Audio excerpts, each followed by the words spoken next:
Let's be honest with ourselves. Countries don't just wake up one morning, seize a foreign military aircraft, detain soldiers, and then release them 9 days later after a quiet apology for nothing. That doesn't happen. So when Nigerians were first told, "Don't worry, our men have been released," while they were still in detention, many people already knew something was wrong. Today, we are breaking down what really happened with Nigeria's 130 Hercules aircraft, why Burkina Faso seized it, why the government lied first, why Tinubu later apologized quietly, and why this whole incident exposes a bigger problem. Africa still fighting Africa while foreign powers pull strings from behind. Sit down, let's talk. Let's start from the official version Nigerians were first told. A Nigerian Air Force C-130 Hercules aircraft landed in Ouagadougou, Burkina Faso, without what was described as proper clearance. Shortly after, reports emerged that 11 Nigerian military personnel and the aircraft were being held by Burkinabé authorities. Almost immediately, Nigerian officials rushed to say, "There's no problem, they have been released, everything is under control." That statement went out while the men were still in custody. This is important because once a government lies early in a story, every other statement becomes questionable. The truth that later emerged was simple. The aircraft was detained for 9 days, the personnel were not free, the aircraft did not have proper clearance to be there, and Burkina Faso, now part of the AES bloc, Alliance of Sahel States, took the situation very seriously. Why? Because this is a region on high military alert. Burkina Faso, Mali, and Niger are fighting insurgencies, rejecting foreign interference, and watching their airspace like hawks. A foreign military aircraft landing unannounced is not a joke, it is a security threat. Now, here is when Nigerians started asking real questions. The Nigerian government claimed the aircraft was en route to Portugal, but aviation experts, pilots, and even ordinary people looking at a map noticed something. That route does not pass through Burkina Faso, not even close. So the obvious question became, why was a Nigerian military aircraft in that airspace at all? That question has never been properly answered. And when a government avoids a simple geographical explanation, it raises suspicion. This is where speculation enters, and Nigerians are allowed to speculate when information is withheld. Many people began asking, was the aircraft actually headed towards Benin Republic? Was it on a regional military assignment? Was it linked to surveillance, logistics, or intelligence sharing? Nobody has officially confirmed this, but here is what we know. Benin has been under security pressure. Benin has been cooperating closely with France, and the AES bloc sees foreign military presence in neighboring countries as a threat. So when people say the aircraft may have been connected to operations around Benin, they are not being foolish, they are connecting regional dots. Now, let's talk about the elephant in the room, France. France has been losing influence across West Africa. Kicked out of Mali, kicked out of Burkina Faso, kicked out of Niger. France is angry, France is desperate.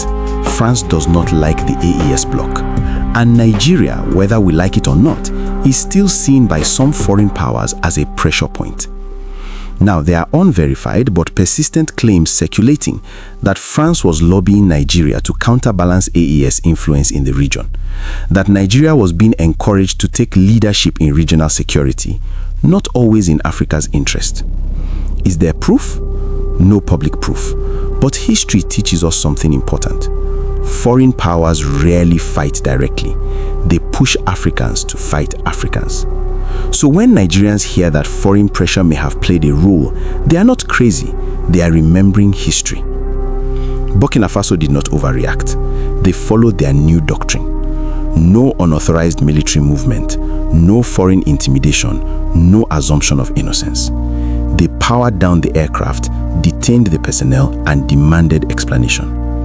This was not hostility, this was sovereignty. And that's what shocked many Nigerians, because we are not used to African countries saying no anymore. After days of silence and confusion, something changed.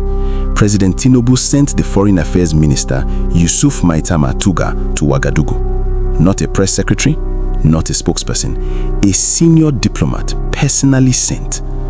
That alone tells you this was serious. And what did he do? He acknowledged paperwork issues, expressed regret, praised Burkina Faso's counter-terrorism efforts, and committed to stronger ties. In plain English, Nigeria apologized. No noise, no cameras, just diplomacy. And immediately after that, the 11 personnel were released, the aircraft was released, no conditions attached. That tells you everything. Let's be blunt. If everything was fine from the beginning, there would be no apology mission. Governments don't apologize for nothing. So why lie at first? Because they didn't want panic, they didn't want embarrassment, they didn't want Nigerians asking questions, they didn't want regional weakness exposed. But lies don't age well. This incident teaches one powerful lesson. Africa must stop being a playground for foreign interests. When Africans fight Africans because of foreign influence, old colonial alignments, external pressure, we all lose. France did not colonize Nigeria. Nigeria does not owe France loyalty. Nigeria is supposed to be a big brother, a stabilizer, a bridge, not a weapon. Let's be honest again. Burkina Faso could have escalated. They didn't. They sent a message instead. Respect our airspace, respect our sovereignty. Talk to us, not over us. And Nigeria listened. That's diplomacy. So now let me ask you, why did the government lie first? Why was the route explanation weak? Why did it take 9 days? Why did apology unlock everything instantly? Who benefits when Africans fight Africans? And most importantly, should Nigeria be a leader in Africa or a puppet for feeding foreign powers? This story is not about shame. It's about awakening. Africa is changing. Old games are no longer working.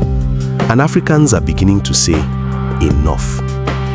This is trend fusion. We don't worship governments. We don't fear power. We explain what others avoid. Drop your thoughts. Say it as it is.